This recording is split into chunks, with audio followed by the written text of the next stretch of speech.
भीमाशंकर मंदिर बंद असतानाही दर्शन घेतल्याच्या प्रकरणामध्ये आता काही नव्या बाबी समोर येत आहेत। निशिकांत दुबे जे भाजपचे खासदार आहेत यांना दर्शनाची परवानगी कोणी दिली याची आता चौकशी होणार आहे। जिल्हाधिकाऱ्यांनी प्रांताधिकाऱ्यांना आता या संदर्भात चौकशीचे आदेश दिलेले आहेत।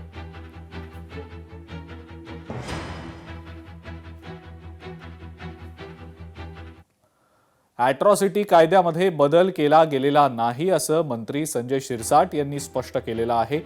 कायद्यात बदल करण्याइतका मी मोठा नाही असं वक्तव्य मंत्री संजय शिरसाट यांनी केलंय। मी उद्या विधानसभेमध्ये सुद्धा त्याच्यावर निवेदन करणार आहे। अॅट्रॉसिटी कायद्यामध्ये कुठेही बदल झालेला नाहीये।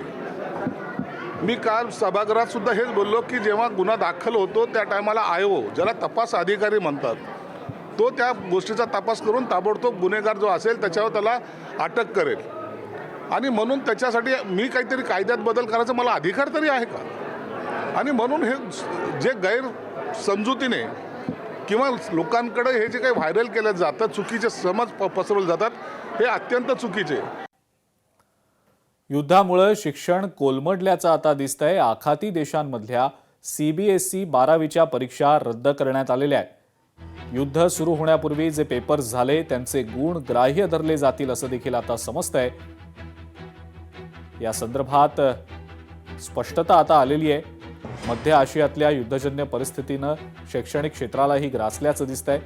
इस्रायल, अमेरिका आणि इराणमध्ये सुरू असलेल्या भीषण युद्धामुळे केंद्रीय माध्यमिक शिक्षण मंडळानं आखाती देशांमधील 12वीच्या उर्वरित सर्व बोर्ड परीक्षा रद्द करण्याचा ऐतिहासिक निर्णय घेतलाय। त्यामुळे हजारो भारतीय विद्यार्थ्यांच्या भविष्यावर प्रश्नचिन्ह निर्माण झालेलं आहे। हा निर्णय प्रामुख्यानं Bahrain, Iran, Kuwait, Oman, Qatar, Saudi Arabia आणि संयुक्त अरब अमिरातीमधल्या CBSE संलग्न शाळांसाठी लागू असेल। याआधी 10वीच्या परीक्षा रद्द करण्यात आलेल्या होत्याच, मात्र आता परिस्थिती आणखी बिकट बनल्यानं 12वीच्या 16 मार्च ते 10 एप्रिल 2026 दरम्यान होणाऱ्या सगळ्या परीक्षा रद्द करण्यात आल्याचं CBSEनं स्पष्ट केलेलं आहे। ज्या परीक्षा रद्द झालेल्या आहेत त्यांच्या निकालासाठी एक स्वतंत्र मार्किंग स्कीम तयार केली जाणार आहे।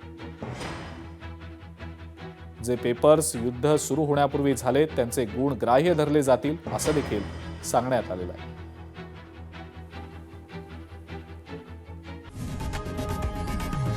लोकशाही मराठी ऐका, पहा, जागरूक रहा।